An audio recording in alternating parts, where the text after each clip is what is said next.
Please introduce from Red Hat, Adam Littke, who will be talking about certainty in shared stored environments. A quick housekeeping reminder, if you have questions, please hold them until the end of the session.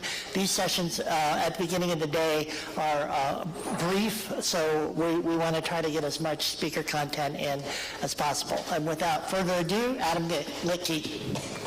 All right. Thanks, guys. Good afternoon. Hope you can hear me all right. So as Brian mentioned, I'm Adam Littke. I work for Red Hat on storage and the Overt project. And today we're going to talk about a little bit of reality, kind of a dose of reality. So I'm going to start off by going into a really brief overview of the Overt project and the storage architecture. It's been mentioned before. Just to give you a little bit of context into what we'll be talking about in the rest of the presentation.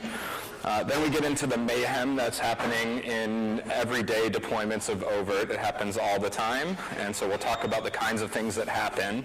And then we're going to talk about what we can do to remedy that and to kind of restore order into the system from a storage perspective.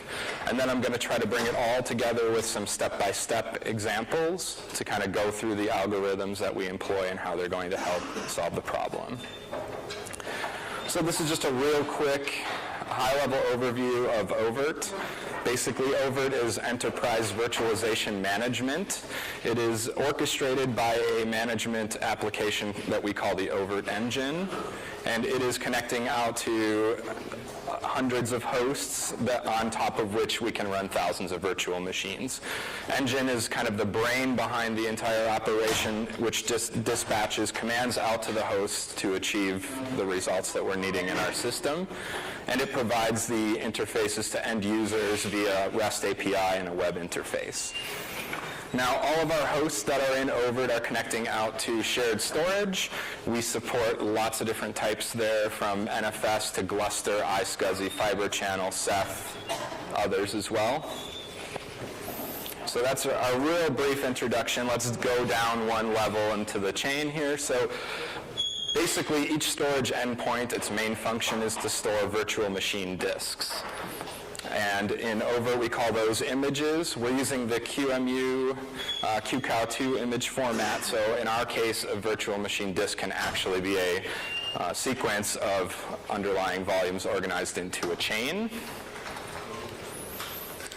So for the purposes of today's presentation, we'll really be working at the volume level. So it's important to understand what Overt thinks a volume is. In this case, we have the obvious component, which is the data area. And this is the block device or the file out on the storage that we're actually initializing as the data area, whether it be a raw volume or a QCOW2 volume. Okay, so that one's pretty easy. The next one is the metadata area, and this is stored somewhere next to roughly the volume out on the storage domain, and it's a very small area where we have key value pairs. This stores properties of the volume, such as does it have a parent? Does the system regard the contents of the data area as legal?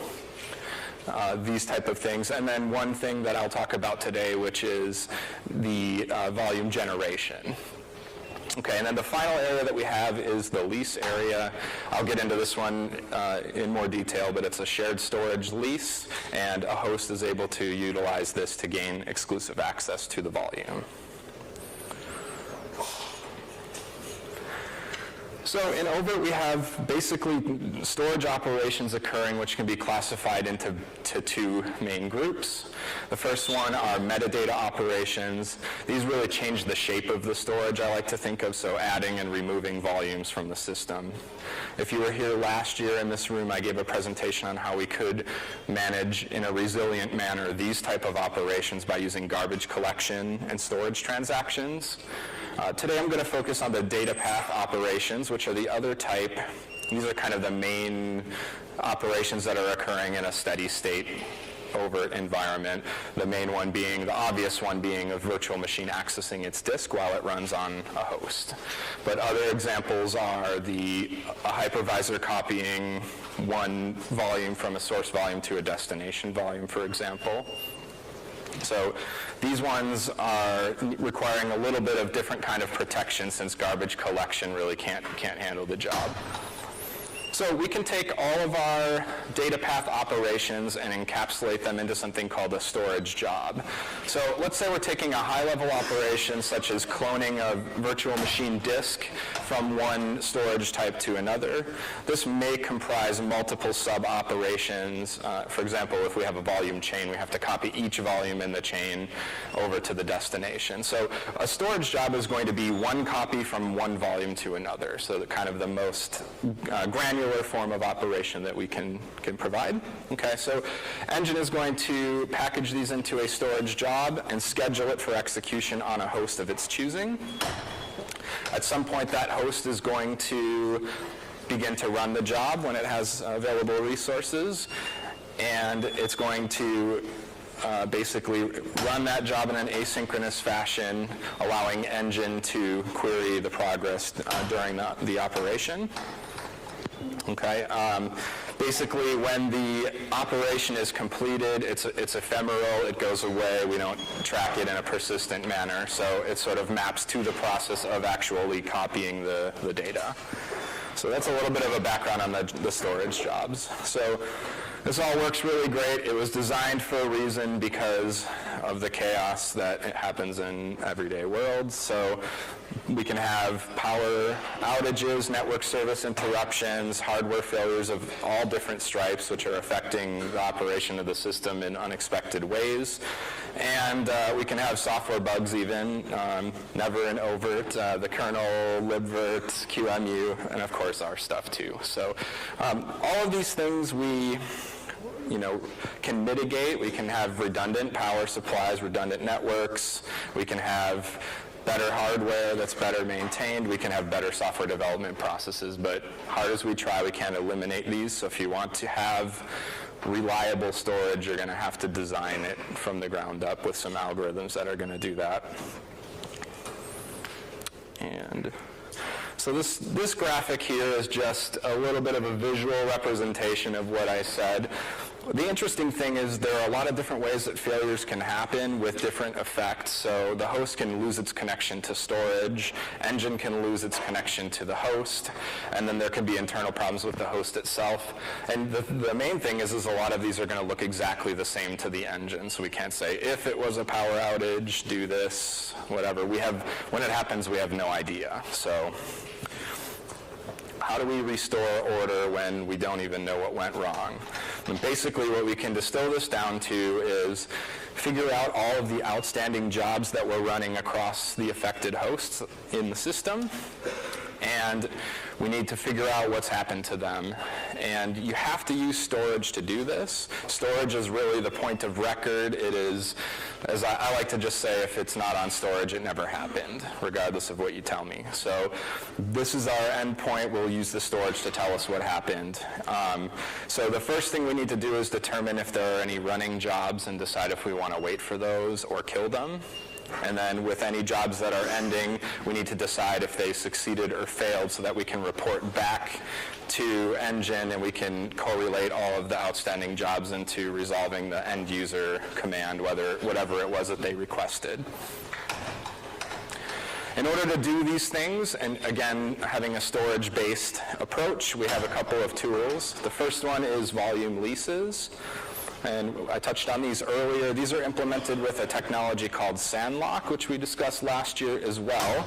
Sandlock runs a daemon on every single host that's connected to overt storage, and it allows the host to join a lock space on each storage domain. So the lock is maintained out on storage.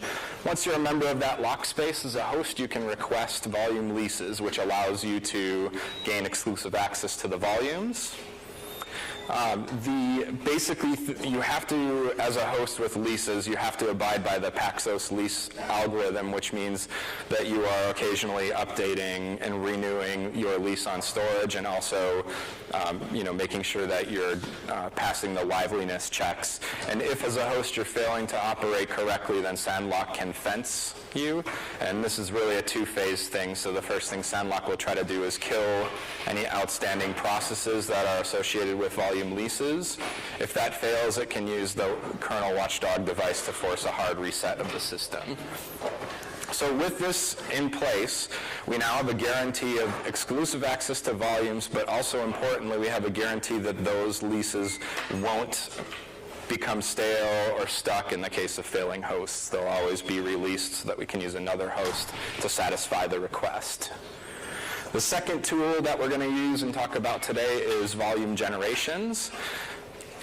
Volume generations are simply a monotonically increasing value within the volume metadata that can only be changed during while holding the volume lease, and which allow us to sequence the jobs together so that we can guarantee that only one storage job per volume generation is able to run. So we'll take all of these things and put them together in a rough storage job structure. So no matter what the job is, we always acquire the volume lease. We compare a requested generation, which is supplied by the engine when scheduling the job, with the actual generation that as it appears on storage. If they match, we do whatever work the job prescribes. When we're done, we increment the volume generation to the next integer, and then we release the volume lease. So let's take a look at how this works in a normal flow. First thing, engine chooses a host and schedules a job, storage job, whatever it may be, onto it, and it gets a response from the host saying that the scheduling was successful, so now we can begin monitoring the job. At some point, the host is going to run the job, and the first thing is to acquire the volume lease. Next, we validate the generation against the storage and find it to match. We perform whatever operation it is that we're doing as part of the job and get periodic progress updates back to the engine. When we're done, we increment the generation and release the volume lease. The last step then is a done event, and this job goes away, and we've resolved the situation. So that's all fine and good, but let's see what happens when a problem happens. So we're going to begin again with a job that's scheduled on the host, and we are using, just noting here, we're using generation 1 for the volume. This is the expected generation. Then during monitoring, something bad happens. We're no longer able to talk to the host. So at this point, we have no idea if it's powered off. Is it talking to the storage still and continuing to write to the volume? No idea whatsoever what's going on. So we have to figure out what's going on. We're going to use something I'm calling volume reconnaissance, and this is actually just a storage job like any other storage job, except its point is to resolve what's happening with the affected volume. So basically, we schedule it onto a host that we're able to talk to, and it's going to check if the job is running by way of trying to acquire the volume lease. So that's going to give us that piece of information. And if it is able to acquire the lease, then it's going to be able to determine success or failure based on the value of volume generation. So let's take a look at how this works in practice. So here we go. We're going to select host B, which is still responding to us, and we are going to schedule a reconnaissance job with the last known generation of the volume, which is still 1 at this point. And now it's time to check on that lease. And so there's two potential situations we can find ourselves in. In the first case, we fail to acquire the volume lease. So it's worth noting here that volume leases are a try-lock semantic. So you're going to try the lease. If you can't get it, you get an error immediately. So if we fail to acquire the lease, we know that the job is running or has been running recently on the host. And we can choose whether we want to wait for a while or if we want to use a feature from Sandlock which says I'm repealing the host or the lock and I'm going to request it for myself. And that's a way of forcing the job to end and fencing it. So that's a decision we can make. In the alternate scenario, we acquire the lease successfully, and now we know there's nothing running, and we move on to the next step to resolve the situation. And here again, we have two possible paths we can take. In the first case, the volume generation matches, and that is actually going to tell us that one of two situations has happened. Either the job was still scheduled and never ran, or the job ran and failed, because the last thing a successful job does is increment the volume generation. So the other chance, or the other option, is the volume generation comparison fails. And in this case, it's counterintuitive, but that actually teaches us that the previous job was successful. Okay? Now, it's important to note that in the previous slide, when we acquired the volume lease, in both of those cases, we incremented the generation to 2, okay?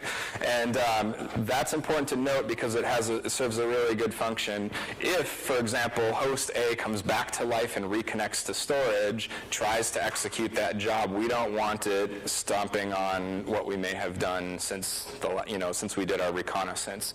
So this is a way of preempting those old jobs we don't care about that we've resolved. So this one is going to acquire the volume lease. It's going to compare the generation, find it doesn't match. It's not going to be able to proceed any further. So a couple of things we want to do in the future. So when we talk about copying volumes from a source to a destination, I always talked about the destination lease, which is the most important, arguably, because it's write access. But the source volume, we want to acquire a shared lease for that as well. Now, today, Engine protects against performing a volume operation on a volume that's shared through orchestration level locking. But we'd like to be further safer to have it down in the storage subsystem itself. The next one is parallel job execution. So obviously the design is set up so that we can, if we have 4 volumes to copy at once, we can do them all on different hosts at the same time. There's a bit of scheduling logic that goes into dispatching all the operations, monitoring all the status, and then combining it into the final result. So we're working on that. And then finally, we have something called VM leases, which is a way of actually using a storage lease to represent a VM. So at the storage level, preventing 2 VMs from running on multiple hosts, which would obviously be a bad idea. So that's great. In storage, we prevent storage operations from conflicting with running VMs, again, by orchestration level locking, but we want to, in the storage level, prevent that as well for extra safety. So I hope you found this walkthrough interesting. Here's some links to the Overt project. We're always welcoming more users and more developers. So I'd love to see everyone over there. And at this time, if there's any questions about anything. If I'm not seeing you, just yell out or something. So. All right, thanks everyone. Oh, Don. Is it supported in hosted engine?